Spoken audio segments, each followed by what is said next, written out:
Welcome back to another episode of Rock Boys Football Sunday morning. The fellas already looking towards the next Saturday slate, and it's absolutely loaded and one of the most intriguing and, quite frankly, impactful games on the national landscape. Florida State heading on the road to Clemson.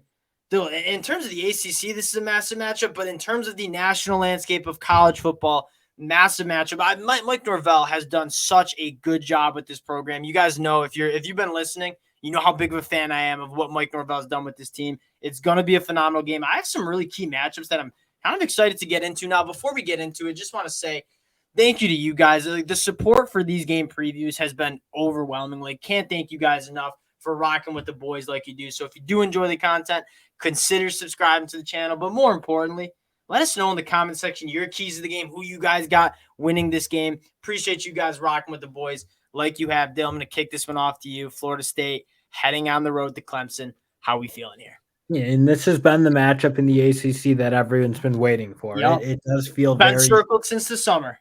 Yeah, these are the two big dogs, and Clemson's obviously run this conference for about 10 years now, and Florida State has finally kind of emerged as that challenger and as the team that if anyone's going to unseat this Clemson team, it feels like it will be Florida State. And I think they've arrived. They're here. I think they have the talent all across the field. I think they're starting to recruit the way they need to recruit. And Mike Norvell's got this program right up there with Clemson. And this feels like the game, though, they got to get over the hump because obviously the last 2 years, Clemson still had their number in a sense. This is a big feels like a game that's like, again, if the Florida State fans who've been listening for about a year now, like, know how good I thought this Florida State team was last year. And when they had these critical games, they were banged up. And then, like, this is the year they all come back. Jared Verse, Jordan Travis, Johnny Wilson, you add Keon Coleman. This does feel like a year that Florida State really could be special. I want to start with the Florida State offense going up against the Clemson defense that, again, if you've been listening to me over the summer, like, I think this Clemson defense is absolutely elite this year. The matchup that I have circled, Keon Coleman, Johnny Wilson, two of the best wide receivers, and I don't know, like Winston Wright Jr. you could throw in. This is a very good Florida State wide receiver room. Going up against the Clemson secondary, I don't think people talk enough about Nate Wiggins. I really do think it's going to be a first-round NFL pick. Andrew Makuba, hopefully healthy, will be back in. Sheridan Jones, Torino Pride. It's a really good secondary going up against a really good wide receiver room. Yeah, and I think this will be the first secondary that Florida State has seen that has guys that Johnny Wilson and Keon Coleman both just can't, like, kind of take advantage of all game. I mean, you saw you throw it up against those LSU corners, like, you knew those two were coming down with it. It got to that point where Keon Coleman just took that game over. I do think when you talk about a Nate Wiggins, a guy who athletic enough to deal with those two, can get his hands on the football, and you look and over the frame, like, he's long, physical too. Well, that's something like Clemson has the athletes in the body types in that secondary to, I think, make it so that Florida State needs to actually just run a crisp offense, which they have been doing. I don't want to say they haven't been. But, like, you won't have those bailout plays in my mind that, just throw it up to Keon Coleman or Johnny and they'll go moss a guy. I think this secondary is too good to play, to get bailed out with that type of play because they're just big athletes. I'll ride with Keon Coleman and Johnny Wilson jump balls until they show me I can't ride with them anymore. I'll say that. But that being said, like, the narrative around this Clemson secondary has been like it wasn't good. And yeah, they were young last year and maybe inexperienced at times, but I really do think it's a really good group.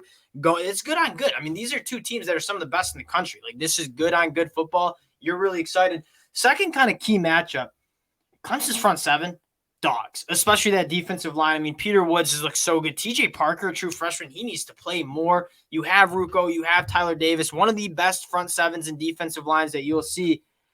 Can you turn up the heat on Jordan Travis? But it's a double-edged sword because you want to be disruptive, but you also want to keep Jordan Travis in the pocket because we all know his best skill set, extending plays, giving his guys time to get wide open. And if you don't, he'll hurt you with his legs. Can Clemson be disruptive, but also keep JT in the pocket? That's kind of another big storyline I have with these two units. Well, that's like, I mean, you look at what LSU was able to do in that first half of that football game. That defensive line led by Mekhi Wingo in the middle really did a good job, like, being ultra disruptive on what that Florida State team was trying to do. Now, I think that Florida State offensive line settled in the second half, and then obviously they started rolling. They were running the ball, but they're going to need to play, I think, a full 4 quarters of really good football because you're right. I do think I think this Clemson defensive line is arguably better than that LSU defensive line, given that Mason Smith was out. So I think you're looking at a team that Florida State's offensive line has risen up. They're right on par with what they need to be in terms of like giving this team a chance to win, but they're going to need to bring it because you don't really see many fronts that are as good and deep as what this Clemson team can throw out, especially up the middle where obviously Mekhi Wingo is having his success against. Yeah, this is the definition of this Florida State offense going up against the Clemson defense. It's good on good. It's one of the best offenses that we've seen in the country versus one of the best defenses that we've seen in the country. I can't wait for that matchup. Now, flip side, another big storyline, this Clemson offense that has struggled at times, especially with ball security against Duke, going up against the Florida State defense that if you guys have listened to me, why I think Florida State can be so special. I kind of knew their offense would be good. Jordan Travis with all those weapons. Florida State defense has been really good. Now, maybe an asterisk against that BC game, look-ahead game, red bandana game. Florida State guys had the flu. Not really making excuses, but it wasn't their best performance.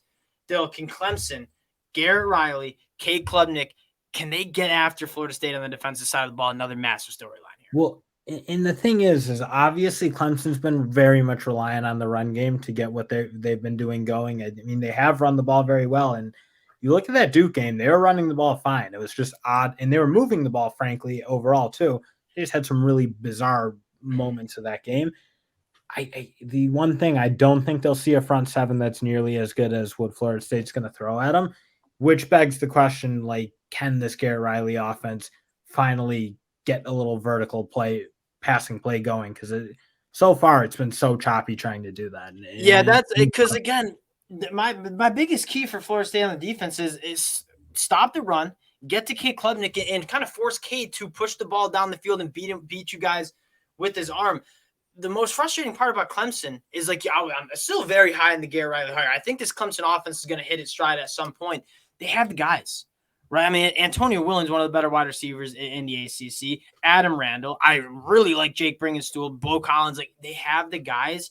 Tyler Brown's really coming along. He's making plays down the field, which, I mean, he's really been the only one who's been hitting big, like, vertical plays. So I kind of agree with you. They have the guys but they have to, like, unleash it or do something to get it going. Because I think this Florida State front seven's way too good to just line up and mash the ball like they've done to other teams in the past. Like, as good as I think Clemson's offensive line is, and again, I think that's a really good group that not enough people are just sleeping on this Clemson team in general. Like, them being outside the top 25, this is a top 15 team in the country. I know they lost to Duke, but it's a really good team.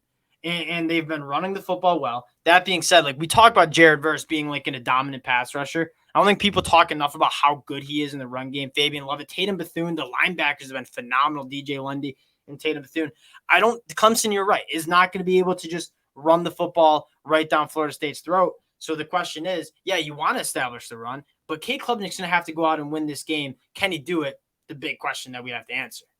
And that'll be it. I mean, there's got to come a time where it like, you either do it or you don't. And we've been talking about it for 3 years now for Florida or Clemson, I should say.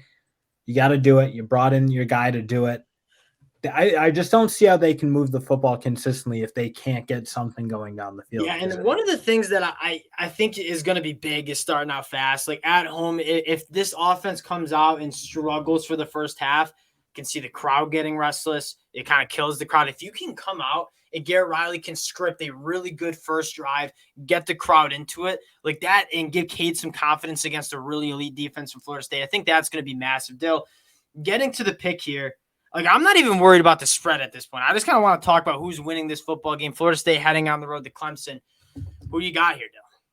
I think this is Florida State's year. It just feels like even like that BC game, yeah, it was really, really bad. They started out really slow. They got hot towards the end of the first half, and then they kind of let it back in. But you never really got the sense they were going to lose it. I just feel like this Florida State team they had really bad moments against LSU where it was like it looked like it might get out of control. They were turning the ball over. They were getting sacked. They're really out of rhythm at times, and then they just kind of dialed it back in. They refound what they needed to do, and they pounded a really good LSU team. I think this is Florida State's year.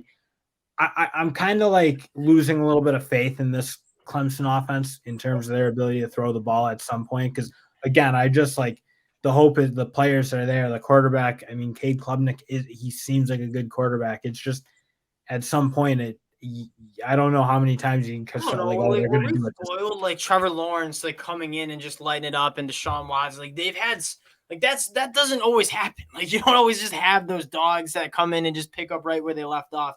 For me, it's sometimes you just got to simplify it and just feel the vibes. Florida State, Jordan Travis, Keon Coleman, Johnny Wilson, loaded group on offense versus Cade Klubnik. And again, it hurts me to pick against Clemson here because Clemson fans know how high I am on this group. But if you're asking me like through the first 3 games, what you saw, my preseason kind of expectations, like I just think this Florida State team is built with the veteran leadership and how deep and talented they are to win these kind of games. You've already saw them do that against LSU and Orlando. Give me Jordan Travis, Mike Norvell, and this special Florida State team. It just seems like they're kind of the team of destiny in the ACC this year. Again, not me hating on Clemson. I think they're a top 15 football team in the country. I'm going to say it after the game too, even if they lose. I mean, if Clemson's 2-2, like I'm still their top 15 team in my mind. I think this team's really good, but Florida State, it just seems like something special is brewing in Tallahassee. That's my pick. Again, appreciate you guys rocking with the boys. If you do enjoy the content, consider subscribing to the channel, and we'll talk to y'all later. Peace.